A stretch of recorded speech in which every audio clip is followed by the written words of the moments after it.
Good morning, everybody. It is a bright and sunny day out there in the city of New York. It's time to talk about the tales of wedding rings. Now, I finished watching it. I finished watching episode 2 uncensored, and I gotta say, this show is legit. Is pretty much, I will say, probably a B tier show. Like, I get it. With all the other shows that's airing new out. The Hokkaido gals are super adorable, gushing over magical girls. The most iconic, if not number one show of all time, and Anime of the Year candidate, Solo Leveling. Tales of Wedding Rings is now the center point among the waifu wars. Look, in this season of 2024, we are getting waifu wars off the back. From Tales of Wedding Rings, Hokkaido Girls are super adorable, and I just finished watching the 2 episodes of Chain Soldier. So there's gonna be a lot of waifu wars to talk about this year. But let's talk about Tales of Wedding Rings.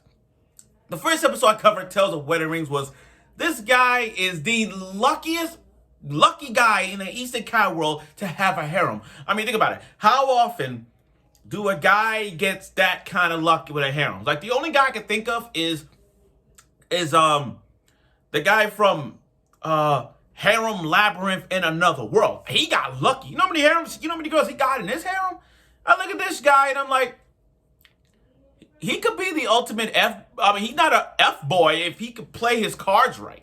Now, as a guy who loves harem ecchi animes, let me tell you this: when it comes to the harem world of harems, you gotta have the following: multiple girls, multiple personalities, one this, one that, one big breasted, one small breasted, one gonna have a blonde hair, one's a smart one is flat chested, one can be jealous of the other. That's how the iconic of harem goes.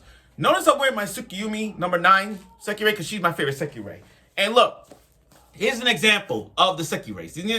This is an example of the show, and this is an example of what I mean in terms of harems. You're going to have one who's jealous of the main one. You're going to have the smart one. You're going to have one who's wants to have a baby. Those kind of iconic in terms of the show. But anyway, Tales of Wedding Rings, first episode, I loved it.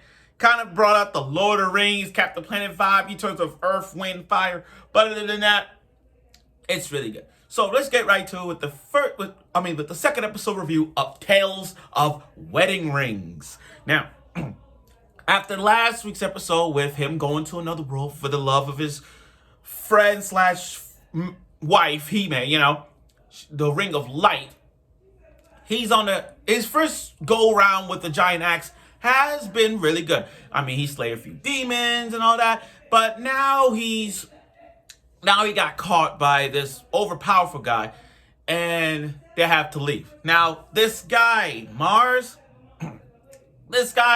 look, I don't trust him. I don't effing trust him at all. Yeah, he looks okay. Yeah, he helped out the Ring King, and he helped out He-Man. I get that. It's just, he seems so nonchalant. He seems so relaxed about the situation. So to me, I'm like, yeah, you're the one who attacked him. I won't even be surprised. I mean, like, again, I don't really trust him. Now, the grandpa. Can we give Hime grandpa some credit? I mean, I can't hate him. He is the wingman. Like, he's the wingman. I can't argue with that. Now, we got the story among the whole Wedding Ring synopsis of it, Forget going to my anime list. The grandpa already explained it. So here's a story in a nutshell. Here's a story in a nutshell in terms of the Wedding Ring vibe. Okay. Guy, long time ago, centuries ago, whatever you call it, guy and the rings, defeat the Abyss King with all the princesses. He married all 5. They defeat them, and like the 5 elements: wind, water, light, earth, water. Like it's more like when you think about those elements. I'm thinking when you talk about the wedding rings, the first thing that came to my mind was Sonic and the Sonic and the Secret Rings. You know, that Seven Rings in Hand song, you know. Go play, if you listen to Seven Rings in Hand, the Sonic the Hedgehog song, you kind of felt like, 7 rings in hand. And I'm like, all the rings. And defeat the Abyss King. So generations after generations, the ring has been passed down. Now in this new era of 2024, he has to marry 4 other girls. Now, you would think, when it comes to harems, here's the thing. It's always the main girl who's jealous of the other girls. Or sometimes the first girl may accept the other girls. Like High School DxD, for example. Okay, do you guys agree with Reyes and Akino and all the other girls that he has? And you see the jealousy that Reyes come along? That's that. In this case, with Hime, I know when it comes to harems, you gotta be patient. I'm saving y'all for an embarrassment before you even go out there and say, oh, Hime's best girl. Just be patient. Just be patient. We're already on episode 2, so you gotta be patient. I was patient when Sekirei came out. First you had Musubi. And then I'm like, let me wait, because there could be some other good-looking girls. Okay, you had Kusuno. You had Matsu. This is my favorite one right here. She was my favorite when she debuted, Tsukiyumi. But that's how it is in the harem. You gotta be patient. So, you know, for Hime's sake, you know, she takes the bare responsibility. I mean, the bruises on the guy's back, he had to work so hard. Like, this is a regular boy who follows you to an isekai world, and right off the gate, you're now married to one of the princes of light, and he going through a lot.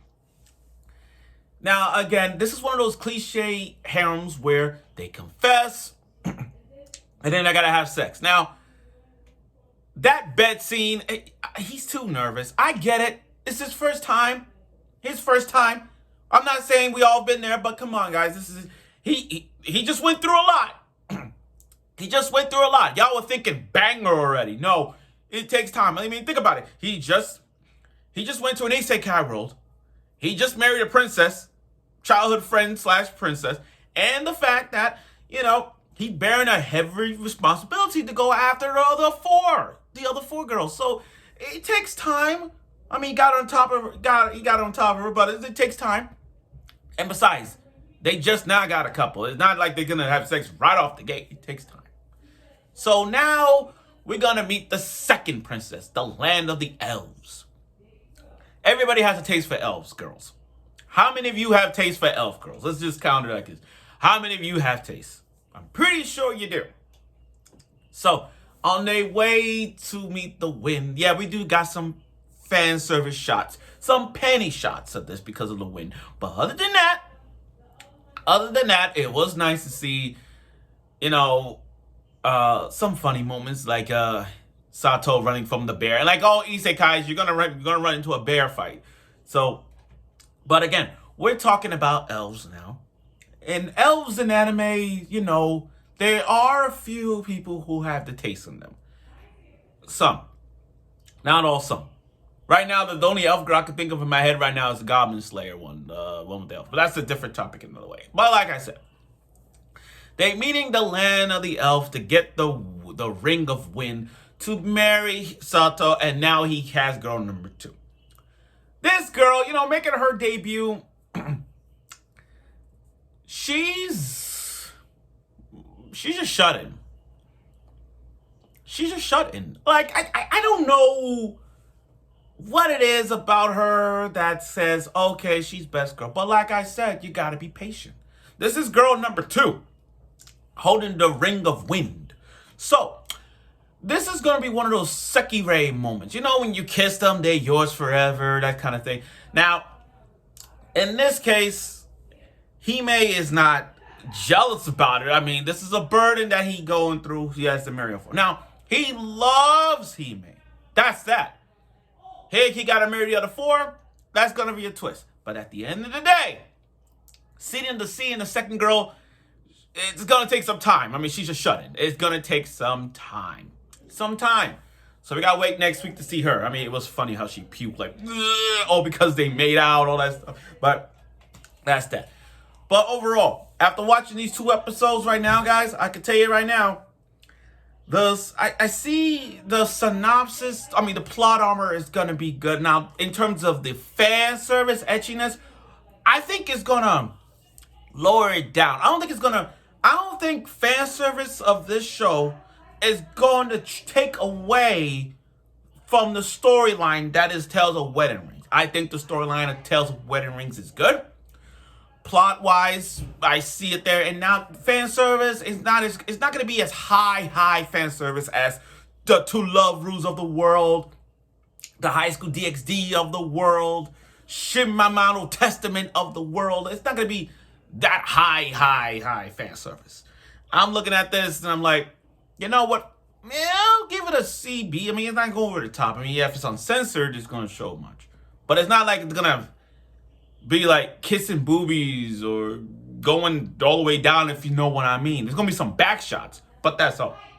But anyway, episode 2 did give us something to see, like one of those cliche harems where it's like guy confessed to the girl, guy confessed to the girl confessed to the guy, and once they renew their vows, the harem now evolves. And like all harems, we're gonna see some trajectory in terms of like, we're gonna have a big-breasted girl, we're gonna have a small-breasted girl, we're gonna have one who's a yandere, one's a tsundere. We're gonna have all different types of harem girls in the Tales of Wedding Rings, like all other harems we're bound to see. So, since we saw the elf girl in this episode, let's see more about her in next week's episode. And besides, we saw the ending, how she looks, so I'll let y'all decide. Is she better than Hime or not? We'll see. So, I look forward for next week's episode of it, and I'm sure you will.